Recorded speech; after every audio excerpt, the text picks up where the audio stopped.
আসসালামু আলাইকুম। আমি মোবাইল ফিক্সার 400 নাম্বার শপ থেকে টেকনিশিয়ান শান্ত বলতেছি। তো আমরা অনেকেই আছি যে প্রশ্ন থাকে মনে যে আইফোনের ব্যাটারি এবং ডিসপ্লে নিয়েই যে ইস্যুটা সবাই জানে যে বাইরের দেশে হচ্ছে না, আমাদের দেশে হচ্ছে। তো ব্যাটারি ফুলে যায়, ব্যাটারি চার্জ ভালো থাকে না। সেই ক্ষেত্রে হচ্ছে এটা মূলত আপনার আমার অসচেতনার কারণে এই জিনিসগুলো হয়ে থাকে। তার মধ্যে একটা হচ্ছে আমরা ব্যাটারি অনেকেই আছি চার্জে দিয়ে রাত্রে ঘুমিয়ে যাই। তো চার্জের ক্ষেত্রে আমি বলবো আপনার 90 বা 95% হয়েছে, আপনি চার্জ থেকে খুলে ফেলেন এবং সময় মতো আপনি 1 থেকে 1.5 ঘন্টা চার্জ দিলেই এনাফ। তো আমরা অনেকে আছি 100% ফুল চার্জের জন্য লাগাই রাখি। তো সেই ক্ষেত্রে দেখা যায় ওভার চার্জিং এর কারণে আমাদের ব্যাটারিতে ইফেক্ট পড়ে এবং হচ্ছে মাদারবোর্ডটা গরম হয় এবং ব্যাটারিটা ফুলে যাওয়ার সম্ভাবনা থাকে। একটা দ্বিতীয়টা হচ্ছে যে ডিসপ্লের কথাটা আমি বললাম, সেটা হচ্ছে ডিসপ্লে দেখা যায় অনেক সময় আমাদের হোয়াইট এবং গ্রিন এবং লাইন হয়ে যাচ্ছে।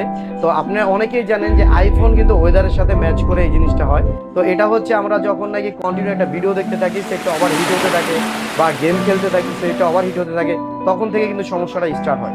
তো আমি আপনাদেরকে বলবো যখনই আপনার সেটটা গরম হবে অবশ্যই আপনি এটা একটু রিল্যাক্স দিবেন সেটটাকে, যেন সেটটা একটু ঠান্ডা হয়, তারপর আবার ইউজ করবেন। তো এইরকম যদি দুই একটা টিপস আপনি মেনে চলেন তাহলে আপনার ডিসপ্লে এবং ব্যাটারি দুটোটা থেকেই সুরক্ষিত থাকবে আপনার ডিভাইস।